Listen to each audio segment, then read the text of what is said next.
Hello दोस्तों, स्वागत है आपका अपने इस यूट्यूब चैनल जीएसआईक्यू एजुकेशन में। आज हम लोग इस वीडियो में करेंगे केबीसी नैनो पब्लिकेशन का जो वन लाइनर बीपीएससी बिहार से रिलेटेड जो भी प्रश्न है उसको करेंगे। ये बीपीएससी और उसके बाद से बिहार सचिवालय और वैसे एग्ज़ाम जो बिहार के जिसमें बिहार से स्पेशल प्रश्न पूछे जाते हैं उसमें ये बेनिफिट होगा। एक वीडियो ऑलरेडी मैंने अपलोड किया है, प्लेलिस्ट बना हुआ, वहाँ से जा कर के आप लोग देख सकते हैं। बीपीएससी का एग्ज़ाम में बहुत ही कम समय बचा हुआ है, इसलिए इसको बस आप फटाफट रिवीजन के तौर पे आप लोग इसको देख सकते हैं, ठीक है। तो और भी वीडियो है बीपीएससी के लिए, आप लोग वहाँ से भी देख सकते हैं। मतलब बीपीएससी के लिए या फिर यूपीएससी, यूपी पीसीएस या अदर स्टेट पीसीएस के लिए भी जीके जीएस के बहुत सारे वीडियो यहाँ इस चैनल पे अपलोड है। चैनल पे नई आप लोग पहली बार हैं तो चैनल को सब्सक्राइब करके इस चैनल को आप लोग सपोर्ट करें, और चूँकि मैं आप लोगों के लिए बहुत मेहनत करता हूँ। और चलिए फिर वो सब बातें तो बाद में होती रहेगी, लेकिन हम लोग शुरू करते हैं। सबसे पहले बिहार का इतिहास, और इसको जल्दी जल्दी ख़त्म भी करना है, ठीक है। जल्दी जल्दी इसको पढ़ना है। तो आज हम लोग इस वीडियो में बिहार का इतिहास हम लोग करते हैं। चलिए, बिहार का इतिहास में हम लोग चलेंगे बिहार की ऐतिहासिक पृष्ठभूमि, मतलब जो बिहार हमारा रहा है ना, इसकी ऐतिहासिक पृष्ठभूमि बहुत लंबी चौड़ी रही है। तो इसके बारे में हम लोग वन लाइनर करेंगे, ठीक है। मेंस का जब होगा तो मेंस में मैं और डिस्क्रिप्टिव रूप में मैं इसको समझा दूंगा, लेकिन फ़िलहाल प्री निकालना है। तो प्री निकालना है तो ये वन लाइनर आपके मतलब एग्ज़ाम के पॉइंट ऑफ व्यू से बहुत ही ज़्यादा इम्पोर्टेंट हो जाते हैं। चलिए, हाँ, पहला लाइन लेते हैं ये कि बिहार सदियों तक प्राचीन भारत के गौरवशाली इतिहास का गर्भगृह रहा है, ठीक है। फिर नेक्स्ट है कि बिहार का वर्णन हमारे दो महान ग्रंथों रामायण एवं महाभारत में किया गया है। ऋग्वेद में बिहार क्षेत्र के लिए कीकट एवं व्रात्य शब्द का प्रयोग किया गया है। बीपीएससी ने पूछ भी लिया इस प्रश्न को। ऋग्वेद के अनुसार आर्यों के आगमन से पूर्व बिहार में सभ्यता संस्कृति का विकास हो चुका था। बिहार का उत्तर पाषाण युग में सांस्कृतिक रूप से विकसित अवस्था में था। जनसंख्या बढ़ने के कारण लोग गुफाओं से निकलकर बाहर आए। कृषि कार्य शुरू हुआ तथा पशुओं को लोग पालने लगे। लोग इस समय मृदभांड बनाना, खाना पकाना और संचय करना आदि सीख गए थे। मुंगेर के भीम बांध से आरंभिक प्रस्तर युगीन उपकरण औजार मिले हैं। सोनपुर, गया और चिरांद सारण से हड़प्पा युगीन काले और लाल मृदभांड के अवशेष मिले हैं। ऐसे अवशेष भागलपुर के ओरियम, राजगीर व वैशाली से भी प्राप्त हुए हैं। ये बिहार में ताम्रपाषाण युगीन सभ्यता के प्रमाण हैं। साथ ही इसके निर्माता पूर्व आर्य जाति के लोग थे। गया के जेठियन से प्रारंभिक प्रस्तर युगीन जो 1 लाख ईसा पूर्व पत्थर के कुल्हाड़ी, चाकू आदि मिले हैं। इस काल में लोग पशु पक्षियों का शिकार करते थे और फल फूल कंदमूल से जीवन व्यतीत करते थे, ठीक है। बस इसको आप लोग सुनिए, सुनने से ही बहुत सारा चीज़ आप लोगों को याद हो जाएगा, ठीक है। बिहार में पूरा पाषाण कालीन संस्कृति के साक्ष्य मुंगेर और नालंदा जिलों में उत्खनन से प्राप्त हुए हैं। पूरा पाषाण कालीन संस्कृति के साक्ष्य जो है मुंगेर और नालंदा जिले में उत्खनन से प्राप्त हुए हैं। ज़्यादातर देखिएगा जो भी उत्खनन से संबंधित जो भी चीज़ प्राप्त हुए हैं ना, वो दक्षिणी बिहार में मतलब मिले हैं। जैसे कि नालंदा हो गया, नवादा हो गया, मुंगेर हो गया, फिर से उसके बाद से ये नालंदा हो गया, ठीक है। नेक्स्ट क्वेश्चन है कि नवपाषाण कालीन संस्कृति के साक्ष्य बिहार में चिरांद, सारण और चेचर, वैशाली से प्राप्त हुआ है। चिरांद से प्राप्त नवपाषाण काल के साक्ष्य के रूप में चमकदार पाषाण उपकरण, अस्थियां तथा सिंगों के बने उपकरण तथा मिट्टी के बर्तनों के टुकड़े प्राप्त हुए थे। नेक्स्ट है कि ऋग्वेद में कीकट क्षेत्र के मित्र शासक प्रेम गंध की चर्चा हुई है। अथर्ववेद में अंग एवं मगध का उल्लेख मिलता है। यजुर्वेद में सबसे पहले विदेह राज का उल्लेख मिलता है। वाल्मीकि रामायण में मलद एवं करुणा शब्द का प्रयोग संभवतः बक्सर क्षेत्र के लिए हुआ है। राम ने यहाँ राक्षस तंगड़ी का ताड़का का वध किया था। नेक्स्ट है कि वायु पुराण में गया क्षेत्र में असुरों के राज्य होने की चर्चा की गई है। उत्तर बिहार में पूर्व आर्य संस्कृति के बहुत कम प्रमाण मिलते हैं, जबकि दक्षिण बिहार के गया, पटना, बक्सर आदि क्षेत्र में काफ़ी प्रमाण मिलते हैं। लगभग 800 ईसा पूर्व में रचित शतपथ ब्राह्मण विदेह माधव और उसके पुरोहित गौतम राहुगण के सरस्वती नदी के तट से आगे बढ़ते हुए बिहार की सदानीरा, जिसको आधुनिक गंडक के नाम से जाना जाता है, के तट पे पहुंचने का विवरण देता है। विदेह राजवंश की शुरुआत इक्ष्वाकु के पुत्र निमि विदेह से मानी जाती है, जो सूर्यवंशी थे। नेक्स्ट देखते हैं कि वेद उपनिषद के लिए आदर्श वाक्य जो है ओम भूर्भुवः स्वः जो है गायत्री मंत्र जो है वो ऋग्वेद से लिया गया है। सत्यमेव जयते मुंडकोपनिषद से लिया गया। वसुधैव कटुम्बकम जो है वो महोपनिषद से लिया गया। तिथि देवो भव यह तैत्तिरीय उपनिषद से लिया गया है। मातृदेवो भव तैत्तिरीय उपनिषद से भी लिया गया है। सर्वे भवन्तु सुखिनः सर्वे सन्तु निरामया ये जो है बृहदारण्यक उपनिषद से लिया गया है। तमसो मा ज्योतिर्गमय ये बृहदारण्यक उपनिषद से लिया गया है। वैदिक कालीन नदियाँ और उनके आधुनिक नाम जो है वो सतलज का शत्रुदी, व्यास से बिपाशा, रावी का जो पड़ोसनी नाम था, झेलम का वितस्ता नाम था, चिनाव का स्किनी, गंडक का सदानीरा, सिंधु का सिंधु ही था और घग्गर का दृश्यवती था। बुद्ध के जन्म से पूर्व लगभग 6ठी शताब्दी ईसा पूर्व में भारतवर्ष 16 महाजनपदों में बंटा था, जिसका उल्लेख हमें बौद्ध ग्रंथ के अंगुत्तर निकाय में मिलता है। और भारत के 16 महाजनपदों में बिहार स्थित महाजनपद कौन कौन से थे? तो अंग जिसकी राजधानी चंपा जो भागलपुर और मुंगेर वर्तमान में पड़ता है। मगध जिसकी राजधानी राजगिरी या गिरिब्रज जो दक्षिणी बिहार है, ठीक है। राजगीर जो नालंदा में पड़ता है, ठीक है। वज्जी जो है जिसकी राजधानी वैशाली पड़ता है जो उत्तरी बिहार में स्थित है। अंग महाजनपद का सर्वप्रथम उल्लेख अथर्ववेद में मिलता है। यह क्षेत्र अनार्यों का था।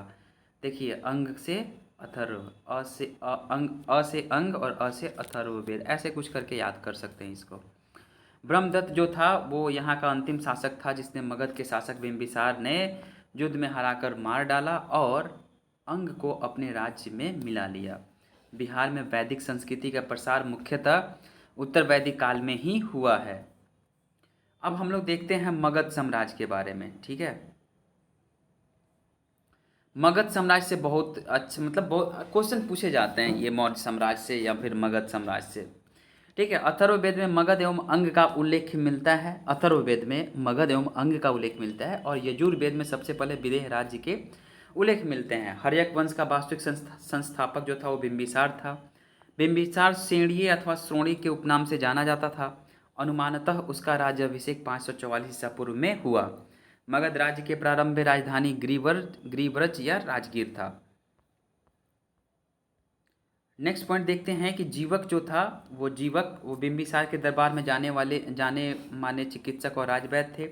महात्मा बुद्ध के अस्वस्थ होने पर बिंबिसार ने जीवक को उनकी सेवा के लिए भेजा था। इसी तरह अवंती के शासक चंद प्रदोत को पीलिया रोग होने पर बिंबिसार ने उसकी चिकित्सा हेतु भी जीवक को उज्जैन भेजा था। नेक्स्ट है कि बिंबिसार के बाद मगध का अगला शासक अजातशत्रु हुआ, जिसे कूणिक उपनाम से भी जाना जाता है। वह अपने पिता के समान साम्राज्यवादी था। अजातशत्रु राजगीर से दूर गंगा और सोन के संगम पर पाटली ग्राम में एक दुर्ग का भी निर्माण किया गया, जो बाद में मगध की नई राजधानी बनी, ठीक है। आगे वाला पॉइंट ये है कि अजातशत्रु ने अपने पिता को कैद कर हत्या कर दी थी। अजातशत्रु को कूणिक भी कहा जाता है। इसने पाटली ग्राम में एक दुर्ग का निर्माण करवाया, जो आगे चलकर मगध की नई राजधानी बनी। बौद्ध ग्रंथ महावंश के अनुसार बिंबिसार ने 15 वर्ष की आयु में सिंहासन प्राप्त किया और लगभग 50 वर्ष 544 से 492 ईसा पूर्व तक शासन किया था।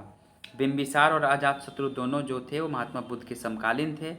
जैन ग्रंथ भगवती सूत्र के अनुसार अजातशत्रु ने अपने कूटनीतिक मंत्री वर्षाकार की सहायता से वजी संघ के सदस्यों में फूट डालकर उनकी शक्ति को कमज़ोर कर दिया और वैशाली को मगध में साम्राज्य में क्या किया था कि मिला दिया था। मगध और वैशाली में लगभग 16 वर्षों यानी कि 484 से 468 ईसा पूर्व तक संघर्ष चला। अजातशत्रु का बेटे एवं मगध साम्राज्य का उत्तराधिकारी उदयन ने मगध की राजधानी राजगीर से पाटलिपुत्र स्थानांतरित की। हर्यक वंश का अंतिम शासक जो था वो नागदशक था और मगध के पड़ोस में स्थित वज्जी 8 कुलों का एक संघ था। इसमें विदेह, ज्ञात्रिक, लिच्छवी, कात्रिक एवं वज्जी महत्वपूर्ण थे। वज्जी संघ का लिच्छवी गणराज्य इतिहास में ज्ञात प्रथम गणतंत्र था। हर्यक वंश के अंतिम शासक नागदशक को पदच्युत करके काशी के गवर्नर शिशुनाग ने शिशुनाग वंश जो 412 से 345 ईसा पूर्व की स्थापना की। इस वंश द्वारा मगध की राजधानी वैशाली में स्थापित किया गया। नंद वंश का संस्थापक महापद्म नंद था। पुराणों में इसे सर्व छत्रांतक एवं एकराट जैसे उपाधियों से विभूषित किया गया है। नंद वंश का अंतिम शासक घनानंद के काल 325 ईसा पूर्व सिकंदर का भारत पे आक्रमण हुआ। नेक्स्ट हम लोग पढ़ेंगे कि मौर्य काल में बिहार, ठीक है, 322 से 185 या 184। तो मौर्यों को ब्राह्मण साहित्य, शूद्र तथा बौद्ध एवं जैन ग्रंथ क्षत्रिय कुल का मानता है। मौर्यों को ब्राह्मण साहित्य क्या मानता है? शूद्र मानता है। बौद्ध एवं जैन ग्रंथ जो हैं उसे क्षत्रिय कुल का मानते हैं। विशाखा दत्त के मुद्रा राक्षस में मौर्यों को वृषल कहा गया है। 305 ईसा पूर्व में चंद्रगुप्त मौर्य ने यूनानी शासक सेल्यूकस को पराजित कर उसकी बेटी हेलेना से क्या करता है? शादी करता है। चंद्रगुप्त मौर्य के दरबार में मेगास्थनीज सेल्यूकस का दूत था। मेगास्थनीज द्वारा लिखित इंडिका ग्रंथ मौर्यों के शासन व्यवस्था को जानने का सबसे अच्छा स्रोत है। नेक्स्ट देखते हैं कि मौर्यों की राजधानी कहाँ थी? प्राच्य, ठीक है, प्राच्य जो थी उसकी राजधानी पाटलिपुत्र थी और वर्तमान स्थिति बिहार में। उत्तरापथ जो थी उसको तक्षशिला उसकी राजधानी थी जो वर्तमान में पाकिस्तान में है। दक्षिणापथ का स्वर्णगिरी राजधानी थी और वो आंध्र प्रदेश वर्तमान स्थिति है। अवंती राष्ट्र जो उज्जैनी उसकी राजधानी थी उसका वर्तमान स्थिति मध्य प्रदेश है। कलिंग की राजधानी तोसली और वर्तमान स्थिति कलिंग कहाँ है? तोसली, कलिंग, और ये दोनों उड़ीसा में है। अपने जीवन के अंतिम चरण में चंद्रगुप्त मौर्य ने जैन आचार्य भद्रबाहु से जैन धर्म की दीक्षा लेकर श्रवणबेलगोला जो कर्नाटक में है वहाँ पे स्थित एक चंद्रगिरी की पहाड़ी पे शरीर का त्याग कर दिया और बिंदुसार के दरबार में यूनानी शासक एंटियोकस ने डाइमेकस को राजदूत नियुक्त किया था। चंद्रगुप्त मौर्य के दरबार में जो 9 रत्न थे उनका नाम है कालिदास थे, धन्वंतरी थे, छपणक थे, अमर सिंह थे, शंकु थे, बेताल भट्ट और घटक्कर पर और वराह मिहिर और वररुचि। बिंदुसार जो था वो आजीवक संप्रदाय का अनुयायी था। अभिलेखों में अशोक को देवानाम प्रिय और देवानाम प्रियदर्शी से संबोधित किया गया है। सर्वप्रथम मास्की अभिलेख जो मध्य प्रदेश में अशोक का नाम उल्लेख होता है। इसके अतिरिक्त गुर्जरा में भी मध्य प्रदेश, नेतुर आंध्र प्रदेश और उड़ेगुलम कर्नाटक के अभिलेख में भी अशोक को अशोक नाम से संबोधित किया गया है। अशोक द्वारा भेजे गए बौद्ध धर्म प्रचारक कौन कौन से थे? तो धर्म प्रचारक जो थे मज्झंतिक जो थे वो कश्मीर गंधार में गए थे, मज्जिम जो थे वो हिमालय में गए थे और सोन व उत्तरा सुवर्ण भूमि, रक्षित उत्तरी कनारा, धर्म रक्षित पश्चिमी भारत और महारक्षित जो थे वो यवन राष्ट्र, ठीक है, महाधर्म रक्षित महाराष्ट्र और महादेव जो थे वो मैसूर थे, मैसूर में गए थे। और महेंद्र एवं संघमित्रा जो मतलब ये श्रीलंका गए थे, इनके पुत्र और पुत्री थे। कल्याण की राज तरंगी के अनुसार अशोक ने कश्मीर में बितस्ता जो झेलम नदी के किनारे श्रीनगर नामक शहर की स्थापना की थी। ये अशोक ने ही की थी, ठीक है, श्रीनगर नामक शहर की स्थापना अशोक ने ही की थी। अशोक ने अपने अभिषेक के 8वें वर्ष कलिंग विजय की थी। अभिलेखों द्वारा प्रजा को संदेश देने की 261 ईसा पूर्व प्रेरणा अशोक को संभवतः ईरानी शासक डेरियस से मिली थी, ठीक है।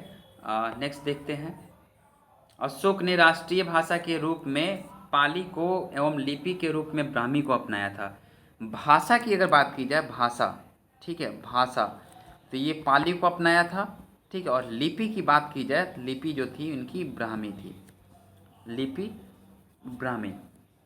तो भाषा जो था वो पाली था और भाषा की बात की जाए तो पाली और लिपि जो था वो ब्राह्मी लिपि था। अशोक का अभिलेख ब्राह्मी, खरोष्टी, ग्रीक एवं अरमाइक लिपियों में मिलता है। मेगास्थनी द्वारा वर्णित जातियां कौन कौन सी? तो ब्राह्मण तथा दार्शनिक, कृषक वर्ग, ग्वाले तथा आकेठक, व्यापारी तथा श्रमजीवी, कारीगर एवं शिल्पी, योद्धा अथवा सैनिक, निरीक्षक अथवा गुप्तचर, मंत्री एवं परामर्श सभासद। चंद्रगुप्त मौर्य के सौराष्ट्र प्रांत के प्रभारी पुष्यगुप्त ने प्रसिद्ध सुदर्शन झील का निर्माण कराया था। मौर्य काल में काशी, बंग, पुंड्र, कलिंग एवं मालवा सूती वस्त्र के लिए प्रसिद्ध था। मौर्य काल में कसारपन या पन चांदी का, सुवर्ण सोने का और भाषक या मासक जो था और कांकड़ी तांबे का सिक्का प्रचलित था। मौर्य सम्राट का अंतिम सम्राट बृहद्रथ था जो 184 या 185 ईसा पूर्व में बृहद्रथ की हत्या उसकी सेनापति पुष्यमित्र शुंग ने कर दी और शुंग वंश की स्थापना करता है।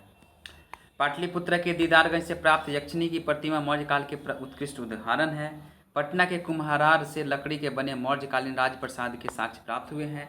अशोक का बेटा राजकुमार महेंद्र और पुत्री राजकुमारी जो संघमित्रा बौद्ध धर्म के प्रचार के उद्देश्य से श्रीलंका गए थे। मौर्य काल में समाहर्ता राजस्व विभाग का प्रमुख होता था। अशोक के समय में जनपदीय न्यायालय के न्यायाधीश को रज्जुक कहा जाता था।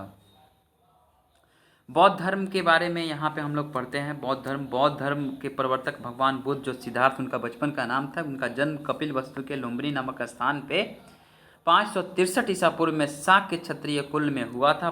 बुद्ध के पिता का नाम सुदोधन एवं माता का नाम महामाया था। जन्म के कुछ दिनों के बाद ही इनके माता का देहांत हो जाता है, तो इनकी पालन पोषण सौतेली माँ प्रजापति गौतमी करती है।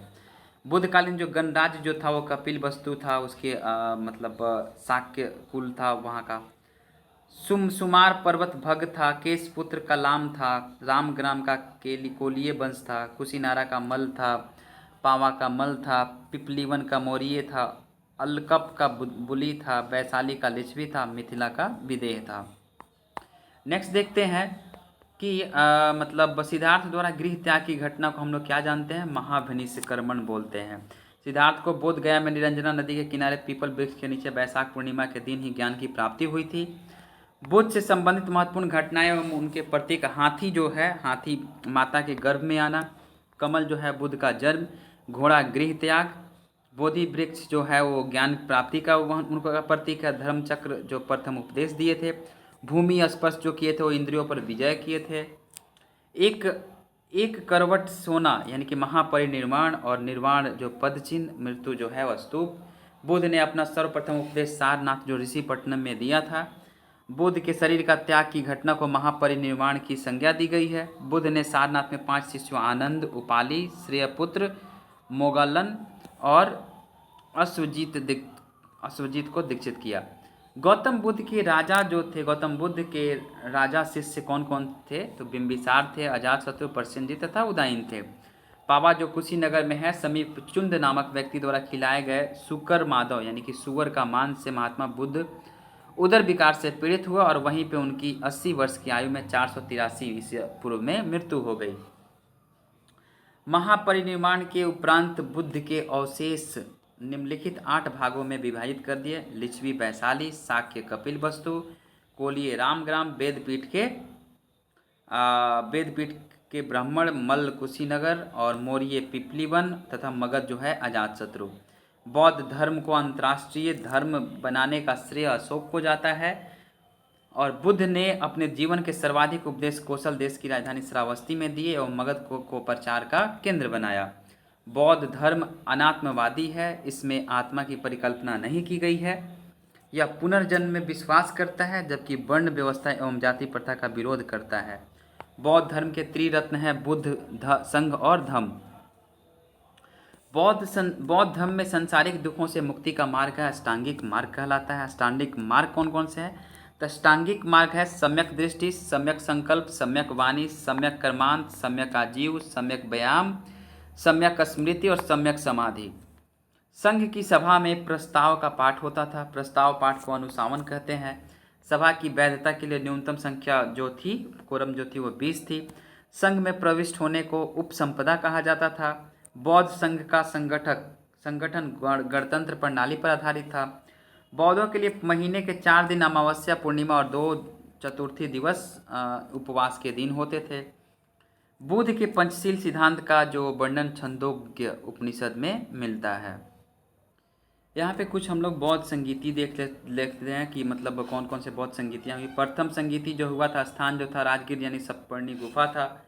483 ईसा पूर्व में हुआ था, जब महात्मा बुद्ध की मृत्यु हुई थी। तब महाकश्यप इसके अध्यक्ष थे। ये बीपीएससी ने पूछ भी दिया है, सीडीपीओ में भी पूछा गया है।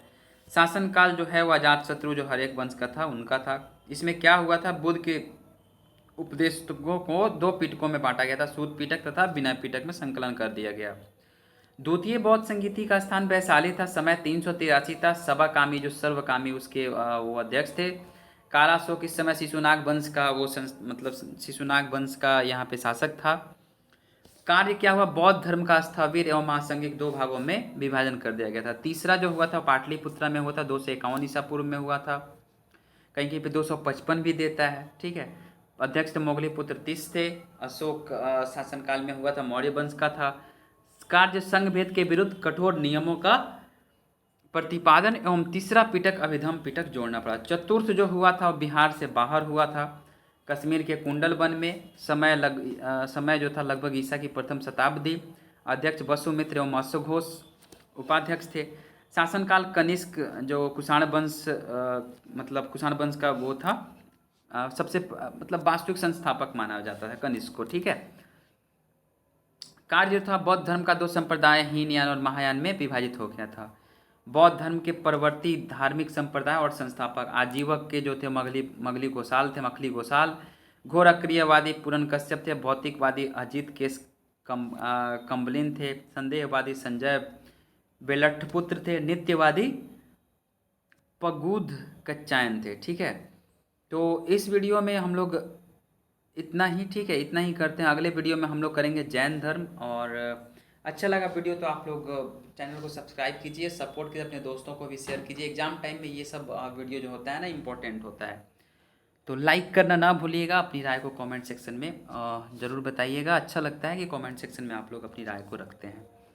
मिलते हैं नेक्स्ट वीडियो में। डिस्क्रिप्शन एक बार चेक कर लीजिएगा, वहाँ पे बहुत सारे प्लेलिस्ट का लिंक मिल जाएगा, वहाँ से आप लोग देख सकते हैं। मिलते हैं नेक्स्ट वीडियो में। आप लोग पढ़ाई को जारी रखिए और नेक्स्ट वीडियो में मिलते हैं। तब तक के लिए आप सभी को जय हिंद।